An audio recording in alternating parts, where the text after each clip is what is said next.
ஃப்ரிட்ஜில் இட்லி மாவு வச்சு சாப்பிடுபவரா நீங்கள்? அப்போ இந்த ஆபத்தான செய்தி உங்களுக்குத்தான்.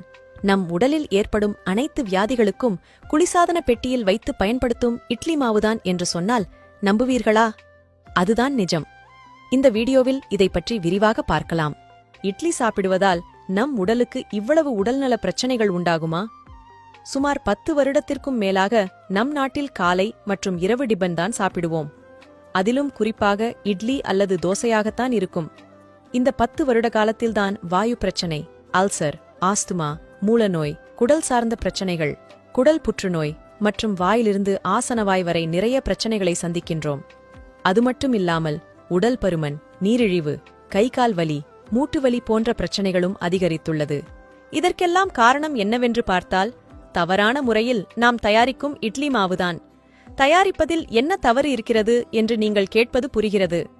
மாவை அரைத்து அதை குளிர்சாதன பெட்டியில் 1 வாரம் முதல் 15 நாட்கள் வரை வைத்து பயன்படுத்துகிறோம். சில வீடுகளில் 1 மாதம் வரை கூட வைத்து பயன்படுத்துகிறார்கள். இப்படி மாவை குளிர்சாதன பெட்டியில் வைப்பதால் அது 10 நாட்கள் வரை புளிக்காமல் இருக்கும். அதே மாவை வெளியில் வைத்தால் 3 நாட்களுக்கு மேல் நம்மால் வீட்டில் யாரும் இருக்க முடியாது. புளித்த வாடை அடிக்கத் தொடங்கிவிடும். முதல் நாள் அரைத்த மாவை 1 வாரம் கழித்து குளிர்சாதன பெட்டியிலிருந்து எடுத்து நாம் பயன்படுத்தினால் நம் வயிற்றுக்குள் சென்று உடனே புளித்துவிடும். இந்த புளிப்பு உடலில் கொழுப்பாக மாறி கொலஸ்ட்ராலை உண்டாக்கும். இதுபோல நாம் முதலில் சொன்ன அனைத்து பிரச்சனைகளும் உண்டாக அதிக வாய்ப்பு இருக்கிறது இந்த பதப்படுத்தப்பட்ட இட்லி மாவில். இதனால் நாம் ஒன்று தெரிந்து கொள்ள வேண்டும். இட்லியால் எந்த பிரச்சனையும் கிடையாது. அதை தயாரித்து பதப்படுத்தும் நம்மேல்தான் தப்பு இருக்கிறது.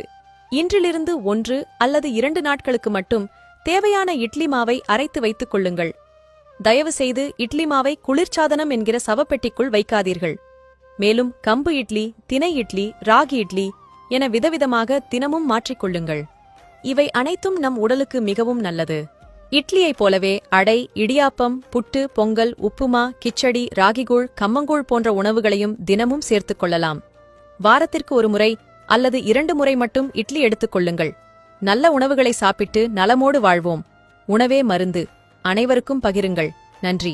இதுபோன்ற ஆரோக்கிய பதிவுகளுக்கு உணவே மருந்து பக்கத்தை ஃபாலோ செய்யுங்கள். நன்றி.